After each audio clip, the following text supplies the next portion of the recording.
बाबासाहेबांचे पुतळे प्रचंड प्रमाणामध्ये बसवले जात आहेत, उंची वाढवली जाते, पण विचार मारण्याचं काम मात्र प्रचंड चालू आहे.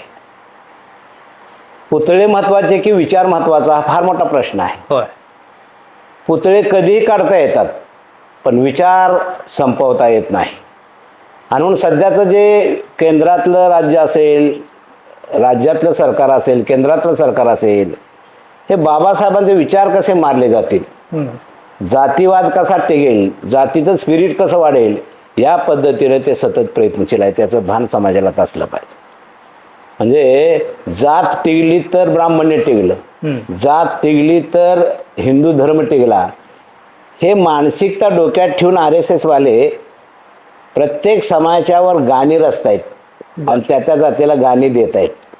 म्हणजे जातीचं स्पिरिट कसं वाढेल, माणसं जातीमध्येच कशी बंदिस्त होतील, याच्यासाठी संघवाले सतत प्रयत्न करतायत. आणि त्याच्यावर आता समाजानंच विचार करण्याची वेळ आलेली आहे.